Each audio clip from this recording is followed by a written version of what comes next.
Hello, welcome again to another edition of Undefined, and I'm happy to welcome Dr. Peter Genger, a friend and colleague to Undefined. Dr. Genger, welcome to this platform. I'm sure you've seen the previous episode, and you're aware that here on this platform, we talk about everything, anything, and nothing. So to get us started, we will invite you to introduce yourself. Oh, thank you so much, Dr. Ben, and viewers out there. I'm happy to be on this program, Unidentified. I am Father Peter Genger. Of course, I did my PhD studies in peace and conflict. I am Nigerian from Benue State. Yeah, in terms of identity, that's me. Wonderful. Thank you for taking us back to Benue State. We will circle back to it. It's great that you also mentioned you did your PhD in peace and conflict studies. And so maybe I will start from there. Why peace and conflict studies? Yeah, it's quite an interesting explanation from me. I was back in Nigeria, and in 2005, there was this global protest against the cartoon of the Prophet Muhammad in Denmark. And life here, where I was residing, had one of the threatening protests. Mm. And I was almost violently attacked because the irate youths were marching towards the radio station, guided by the police, and were passing beside where I was staying, a designated church premise. And so I came out and I heard their protest noises and threatening words. And so I had to take cover. In the night of that day, there was some kind of restlessness in the town of Lafayette. And but that left interrogative reaction inside me. Why all this? When are all these religious conflicts going to be over? Something happens millions of miles away from here, and then we seem to be suffering the most scathing aspects of this.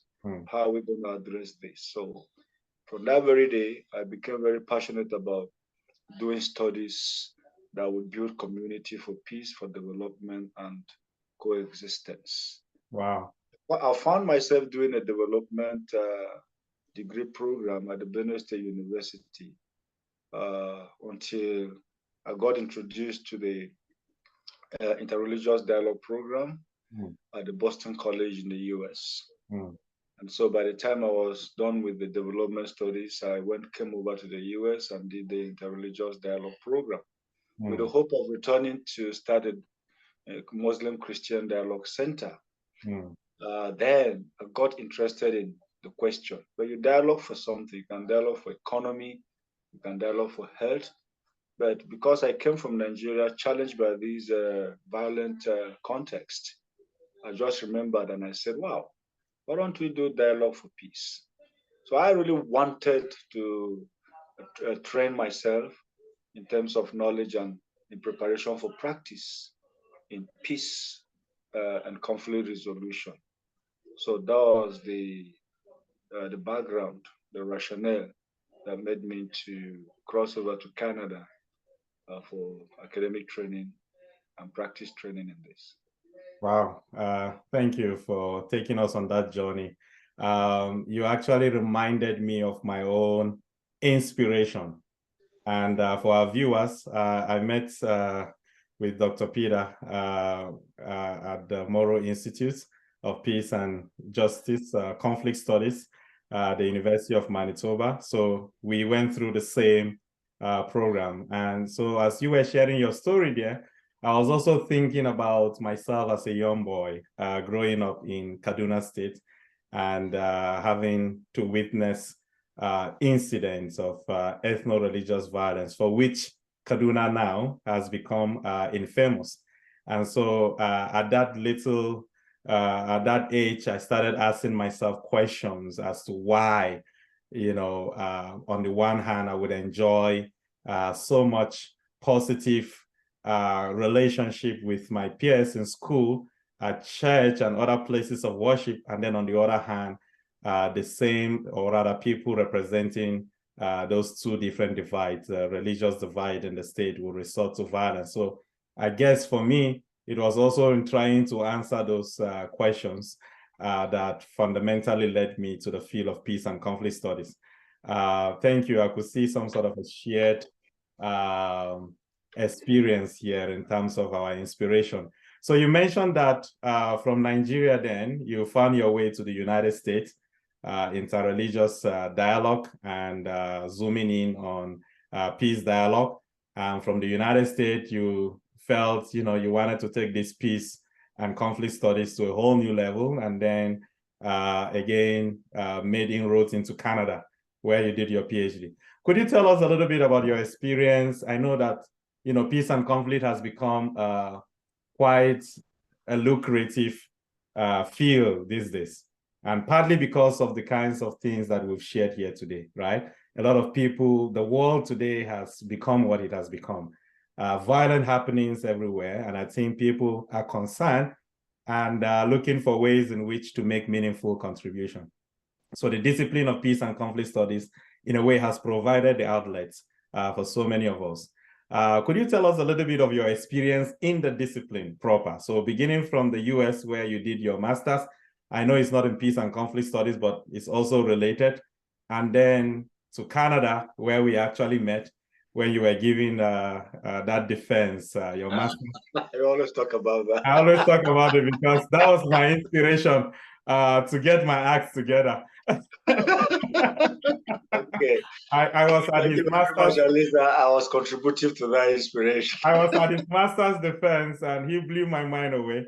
And I was like, wow, I will need to up my game here. There was no competition. It wasn't competition, but at least you set the standard. So tell us about the journey from the States to Canada, and just your being a peace and conflict studies practitioner and scholar. How has it been for you? Okay. In summary, I would say, honestly, this is very blessed. It's providential. And honestly, it's overwhelming to me how this wonderful opportunity, came by, or I came by it, and how it unfolded to this very day. Honestly, if you talk about satisfactory job, finding job in world, joy in what you're doing, honestly, I have complete joy in my studies or study years and places, area and experiences, and my practice experiences today. Honestly, I've got joy. I have no element of regret. So, in the U.S. at Boston College, I came with all excitements. And so we began the classes January 2011. So I started, going through various experiences, but where I was staying and in the school where I was studying. But I kept my focus on the dynamics, the meaning, or the general implication of interreligious dialogue, with my eye on Nigeria with regards to the contextual problem I spoke about. How would I be context relevant after my study? So my mind was about finish and go back, finish and go back, finish and go back, complete your studies and go back and see what community development and contribution I would make regarding this very contextual matter I spoke about. And so I would say I I didn't, I enjoyed my time. I had few relationships with friends around, but I was transient. I still knew that I had something back home to do. Until at the tail end of the program, I felt this urge again to go and specialize in peace and conflict studies. So I crossed over to Canada, and I was uh, doing a master's program. And after the first semester, the university asked if I could cross or jump or transfer to the PhD. And I said no. I wanted to be done with the master's program, not to have a litany of master's degree after my name, but for the passion of being grounded in the concept or theoretical description of this very field of study. I wanted to know the theories in their diversifications, in their modifications, and in their future challenges, because I felt I should be grounded in the field so that I would be more confident studying furthermore and working in the future in the field. So truly, again, honestly, I was so enthused and completely, you know, involved in the theoretical studies of in this field. And I will tell you, I loved it. I really loved it. And that's why, well, I didn't know someone was being impressed by my theoretical familiarity during my defense. And I'm sure it wasn't just me. I don't know. You're consistently saying that, perhaps. Yeah. So I never knew, but thanks for making that known to me every now and then. And so I eventually was done with the master's program and got into the PhD. One interesting thing I remember uh, at the University of Manitoba in Winnipeg, Canada, was after one of the first classes in the thick field of snow with sparkling mirage into my eyes from the sun on the snow, and then the whistling sound of the cold wind that was blowing. I was headed to join the bus, and I heard a long shout behind me of my name, Peter, Peter. I turned. Lo and behold, it was a classmate and a friend, Saad Khan from Pakistan. Wait for me, come on over, let's go and have a beer. I was stunned with impression. This is what I never enjoyed in Boston College for the 2 years I was there. I didn't feel the connect or the relationship between myself and the students. Would be together in the class, but once you went outside, you felt this air of solipsism, as if no one existed over there. But here, I saw relationality in its very great conscious form. Someone calling my name from a distance and inviting me over for a beer. My head was now at home with my chest. I am home. So that is how relationally I stabilized myself with the school environment and the students. And yeah, we continue like that. So later on in my PhD, Arthur Morris Now Institute was like my home, related with everybody. But suffice me to go out of the way of my question. You really challenged me in that area. You came later on, but you were like everywhere with everybody. I really admired you for that. So back in the US, that was it. Back over here in Canada, that was it. And again, my PhD program, I was so engrossed. I was so just into it. I'm very passionate about one area that I research right from my master's program and right into the PhD program, traditional or indigenous wisdom and peace building. So that has always been my focus of interest in terms of research and now teaching. Right. And thank you for that account of your time in the States and Canada. One thing that I heard you say was the difference of the environment in the States and Canada. I know that a lot of people who have lived in the States and are now living in Canada, they make that distinction. I don't know, I've never lived in the States. So it's quite interesting to hear how you said you felt at home here. And I'm not also broadly talking about Canada, but Winnipeg in particular, and probably also at the Moreau Institute, where we forge community, which I also thrive in, because of people like you there. So you made mention of home, and I want to take on that because it seems to me that you've been carrying a thread. There is a common thread that has been running through your journey, and that is your environment in Nigeria, right? Nasarawa Lafia, that experience of the backlash from the Danish cartoon, and up to the point of you studying development studies, interreligious dialogue in the state. And in fact, you said at some point in the state, you had considered returning home because the reason why you left in the first place was not to remain, but to return. But again, you felt a voice calling out to further your studies, went to Canada, did a PhD. And so I've seen this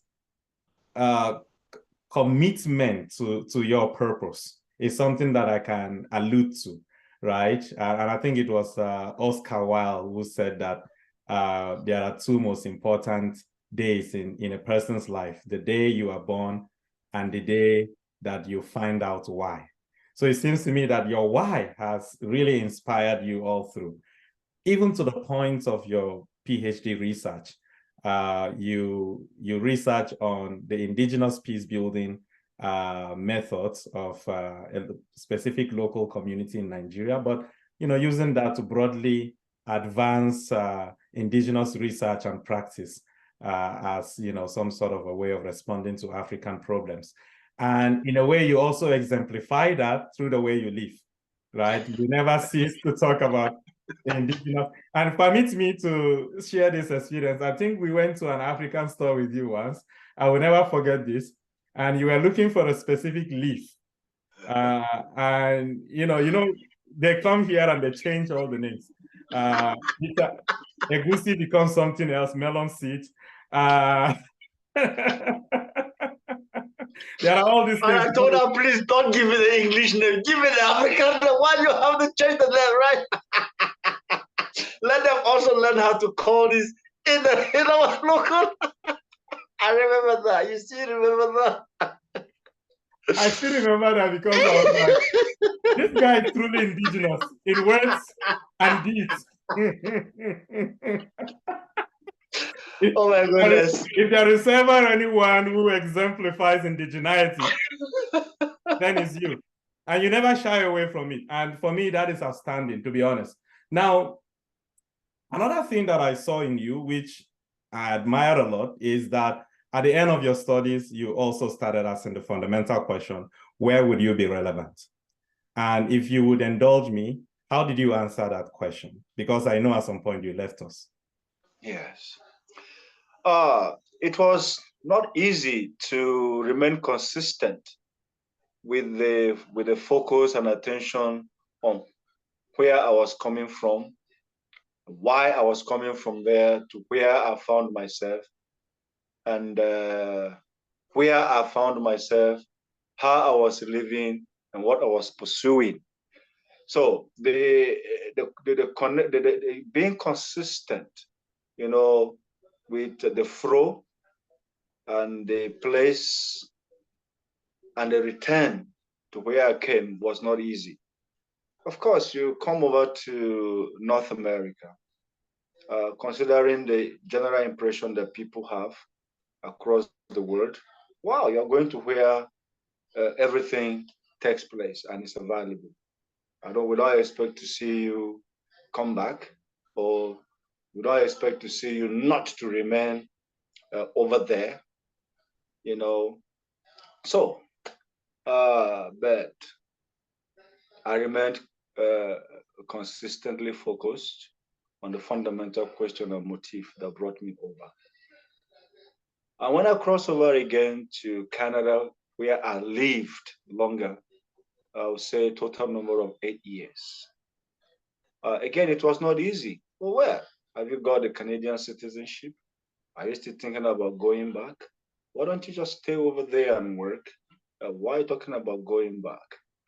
It was not easy to navigate, these tumultuous voices vis-a-vis the traditional voice of go back home and so to say, like you say, be relevant.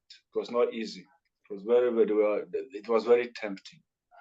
Sometimes I almost lost focus or almost gave up the initial and the consistent idea of going back. But I really didn't. I still remained part to that idea. Why? Because I felt that my language, that's my research language, my research or my study relevance, even my services are important everywhere. But like the Africans have a saying, where the poisonous arrow hits the prey or the animal, that is where it is most poisonous. Or where a dot of honey drops, that is where it is sweetest. And so no matter how relevant and how important my research and my practice or my study and practice would be elsewhere, but it would be most at home. Moreover, concentrated in this indigenous conversation. So each time I got a distraction, that same time or even much more, I reflected on the relevance of my studies and my work back home. I don't want to say that the conflict situation back home is the most deplorable, because when you hear, unfortunately, I am not celebrating this, but every inch and bit, I'm condemning this few days crisis in Israel, between Israel and Palestine, or the attack by Hamas and then the counter attack. I'm not saying that the conflict in Africa is the most deplorable. Everywhere, any form of conflict is a deplorable condition. But again, let me just go back home and serve my community. However I'm able to do it, I trust that, like it is said, it is a drop of water that builds up to an ocean. So whatever drop, whatever form of contribution I take, I have this optimism, I have this hope that is going to well up into an oceanic impact. So I was truly distracted, but thanks to goodness, and I remained part to the motive that brought me. And so, even you wondered why I was going to go back. Let me give you one funny story. And they say, Peter, why do you want to go back? Why do you want to go back? I said to them, in Canada, you don't do two jobs, especially after a PhD. I can't be working in the church and I will be teaching at the same time. Canada wouldn't allow that. Each one of them would want me on full-time basis. So if I don't go back, I'm gonna get married and raise a family. Oh, no, you can go back. You can go back.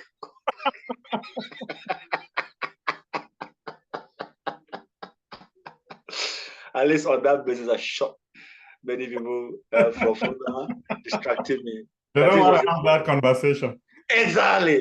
So it was a polite way of saying, get behind me, right? I don't give any name to anybody. And the second one was, well, you're going to go back, look at the insecurity, be very careful. I said, don't worry. I'm not better than the Nigerians back home. There are much more Nigerians whom I would say by many standards are better than me, but they are surviving. And many that I'm better than and better than me have also gone. But I still I have to be part of the solution, you know, and the rebuilding or the transformation of Nigeria. Well, some may do that from a distance away, but I would want to do it from a distance at home, you know. So I would go back.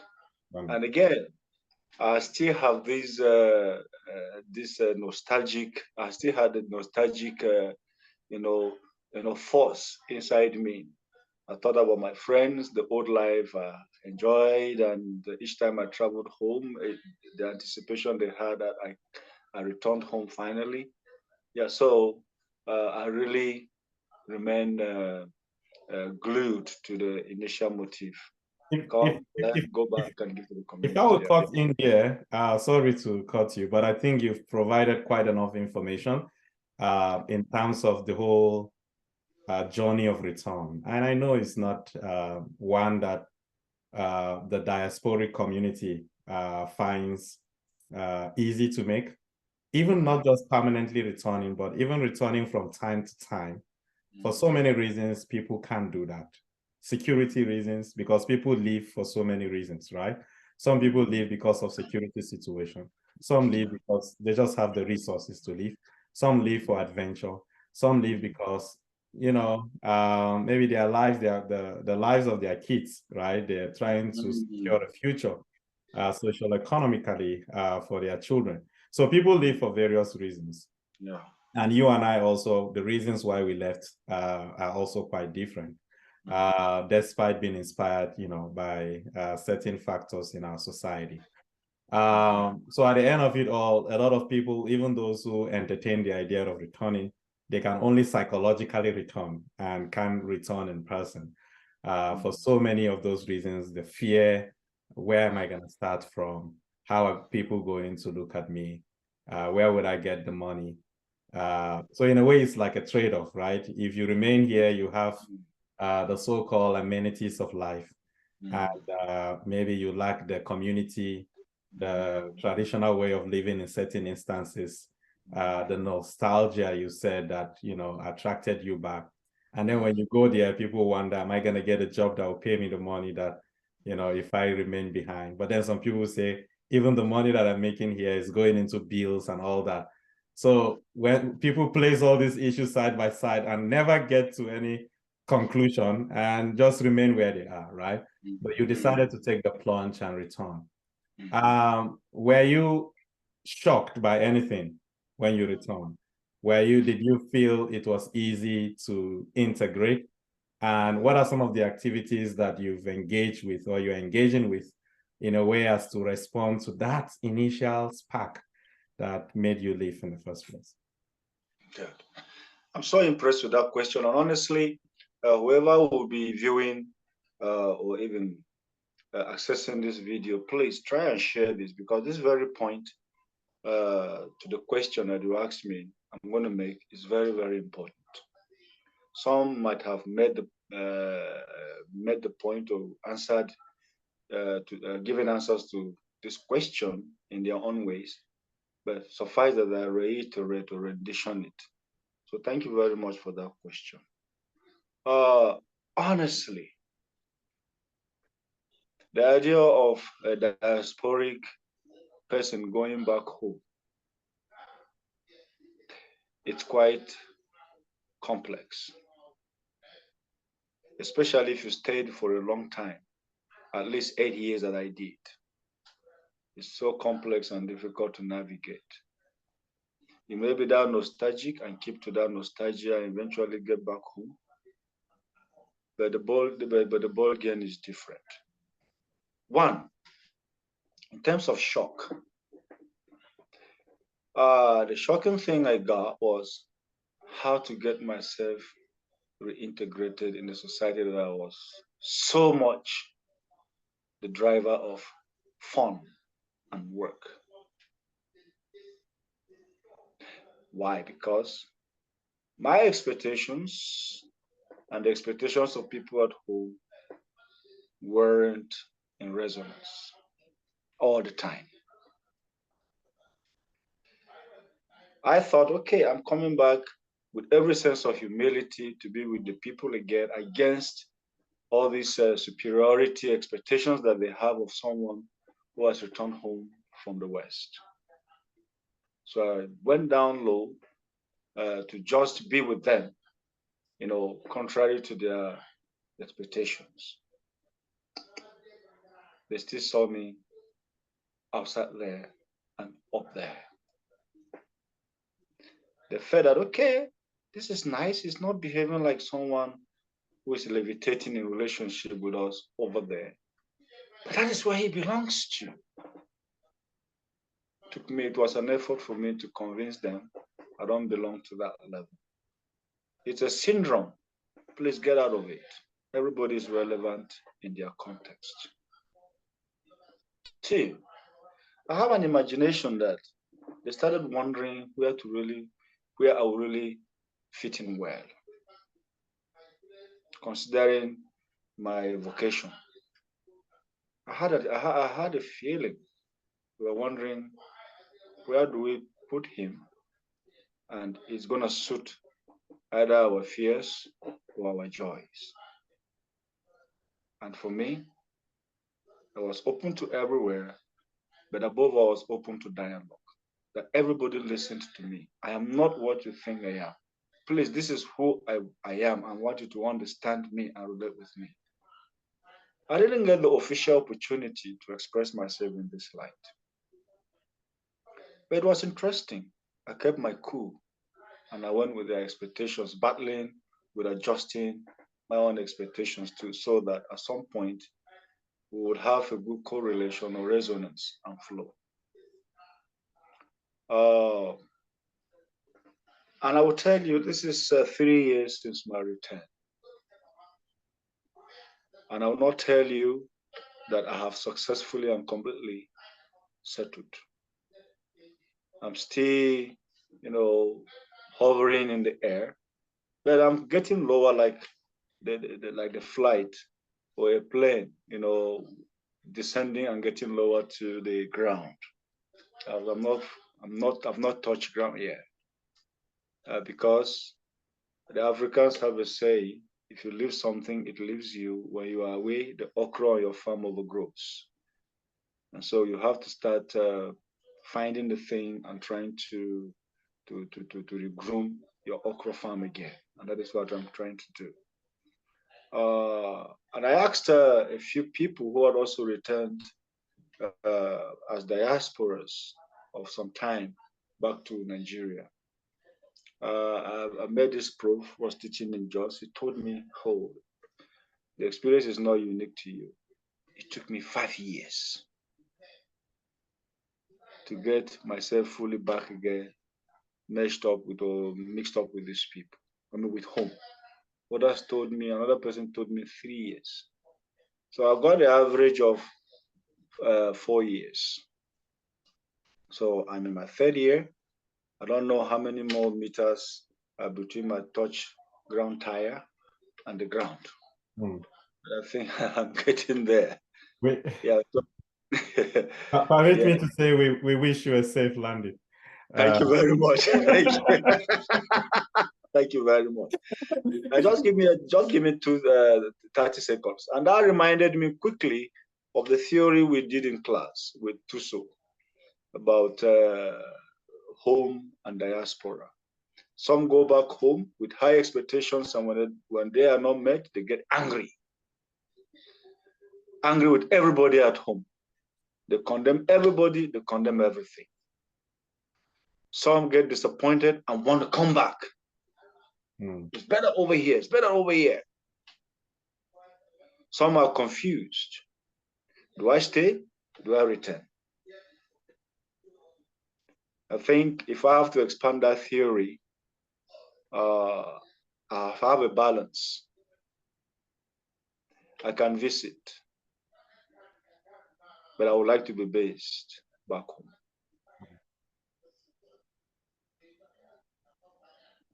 Thank you. I had to sigh a deep. I had to make a deep sigh here because I felt that was quite profound, to be honest. Yeah. Your consistency of purpose hasn't failed to inspire me. And I'm sure that inspires so many others too today who, you know, are caught up in this neither here nor there ambivalence of belonging. So thank you for shedding light on this. And just before we go, maybe in a few seconds, like you mentioned, there are crises going on everywhere. You mentioned, you know, the Nigerian situation. We can't even pin it down to any particular conflict. You mentioned the Israel-Palestinian ongoing crisis.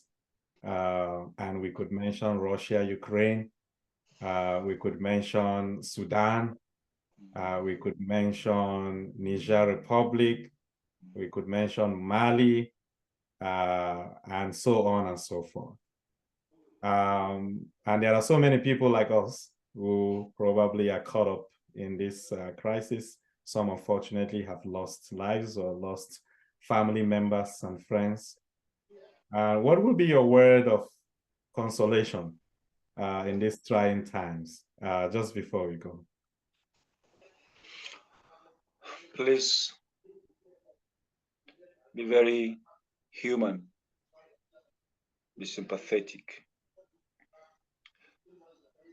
Be human, be sympathetic. Even if you are religious, once it lacks that sense of humanity, which is characteristically sympathy, there's no value. Especially in Nigeria and the Israel-Palestinian conflict. Whether it is essentially religion or is being instrumentalized, where there is an aspect of religion in them. The best religion is we can have and practice is to be humanly sympathetic. If you want, you can add empathy. Just look at all the suffering faces, the crying faces and voices, and you are there. You are not crying. You are far better off in comparison. And the power of ending this inhumanity is not far from your control. And you don't care. So what's the value of politics? What's the value of religion? What's the value of all that we engage in when we do not benefit them in an environment of serenity and happiness? So be humanly sympathetic to any suffering person that you see, whether you are the cause of the plight or you have any form of relationship in terms of being culpable or not. Let's be ruled by human sympathy. Thank you. So our common humanity supersedes everything. Thank you very much, my friend, brother, colleague, Dr. Peter Genger. Great to have you here and to listen to your words of wisdom and your experience. We wish you well in this path that you have taken, and we hope to also have you back here soon. So thank you. And thank you very much, Dr. Ben. Wish you well, and I want to commend you for taking up this initiative. I have a very grandiose vision and hope about it that is going to be very, very wonderfully successful. Thank you. That we are here today is because we sit on shoulders of giants of people like you. You will never stop being and I'm sure you know what I'm talking about there. But this will be a topic of another conversation. Thank you and have a great weekend. Bye-bye. Thank you very much, Dr. Ben. Thanks, viewers. Thank you.